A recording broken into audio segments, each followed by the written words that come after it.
एक गांव में टिंकू मिंकू नाम के दो दोस्त रहा करते थे। दोनों दोस्त साथ में ही खाना खाते, खेलते, कूदते और स्कूल भी जाया करते थे। एक दिन टिंकू मिंकू ने जंगल में जाने का प्लान बनाया तो दोनों दोस्त जंगल में आ जाते हैं। टिंकू मिंकू को वहाँ पर एक लड़की दिखाई देती है।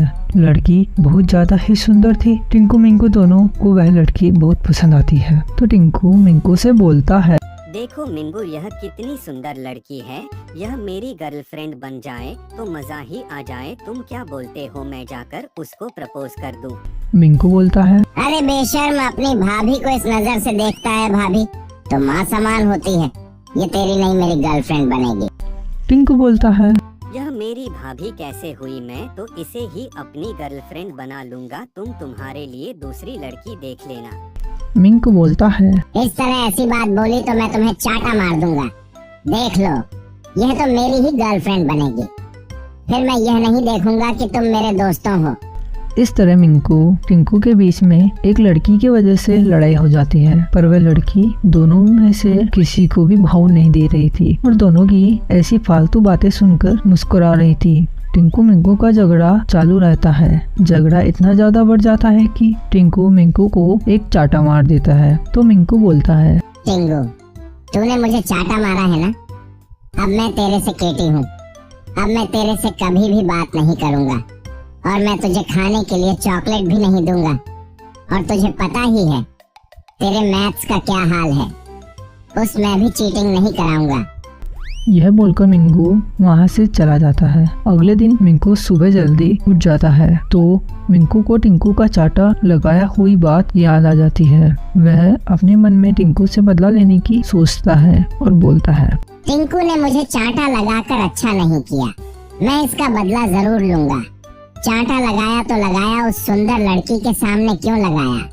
फिर टिंकू मिंकू से बदला लेने के लिए आइडिया सोचने लगता है। तभी मिंकू के दिमाग में पाद मारने वाली चुड़ैल का ख्याल आता है और अपने मन में सोचता है, मैंने सुना है कि जंगल में जाकर पाद मारने वाली चुड़ैल का ध्यान करने से और उसका नाम लेने से वह चुड़ैल वहाँ पर आ जाती है और दुश्मन को सबक सिखाने में मदद भी करती है। मैं भी पाद मारने वाली चुड़ैल को बुलाऊंगा और टिंकू को सबक सिखाऊंगा। इतना सोचकर मिंकू जंगल में आ जाता है और वह पाद मारने वाली चुड़ैल को बुलाने लगता है। पाद मारने वाली चुड़ैल आ जाओ, पाद मारने वाली चुड़ैल आ जा। वह पाद मारने वाली चुड़ैल जी आ जाओ, जल्दी से आ जाओ। चुड़ैल जी, पाद मारने वाली जल्दी से आ जाओ। मुझे आपकी बहुत जरूरत है। जल्दी जल्दी आओ, पाद मारने वाली चुड़ैल जी।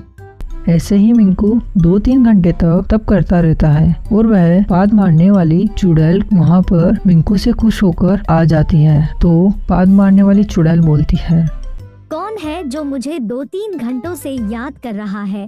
किसको मेरी जरूरत है? कौन है वो? मिंकू बोलता है, हेलो पाद मारने वाली चुड़ैल जी, आप कैसे हो? मुझे आपकी मदद की बहुत जरूरत है। चुड़ैल बोलती है, मिंकू, मैं ठीक हूँ। तुमने मुझे भुला ही लिया है तो बताओ मैं तुम्हारी किस तरह से मदद कर सकती हूँ? बस मैं तुम्हारा एक ही काम करूँगी। मिंकू बोलता है, मेरा एक दोस्त है, मुझे उसको सबक सिखाना है। उसने मुझे एक लड़की के सामने थप्पड़ मार दिया जिसे मैं प्रपोज करने जा रहा था। अब मैं उसके साथ बदला लेना चाहता हूँ। चुड़ैल बोलती है, अच्छा, अब तुम जाओ, मैं तुम्हारा काम कर दूंगी। उसके बाद चुड़ैल और मिंकू दोनों वहाँ से चले जाते हैं। रात के समय जब टिंकू आइसक्रीम खाने के लिए जा रहा था तब अचानक से वहाँ पर पाद मारने वाली चुड़ैल आ जाती है। टिंकू पाद मारने वाली चुड़ैल को देखकर डर जाता है और बोलता है, आप पाद मारने वाली चुड़ैल हो ना? आप मुझे क्यों सता रही हो? कोई मुझे बचाओ इस पाद मारने वाली चुड़ैल से। चुड़ैल बोलती है, आज तुम्हें कोई भी नहीं बचा सकता। तुमने मिंकू को एक लड़की के सामने चाटा लगाया था ना, उसी का बदला लेने के लिए मिंकू मेरे पास आया था तुम्हारी शिकायत लेकर। टिंकू बोलता है, कोई मुझे इस पाद मारने वाली चुड़ैल से बचाओ। कोई तो बचाओ मुझे इस पाद मारने वाली चुड़ैल से। मुझे माफ कर दो, कल सुबह ही में है। मिंकू को सॉरी बोल दूंगा और आगे से कभी भी मिंकू से झगड़ा नहीं करूंगा।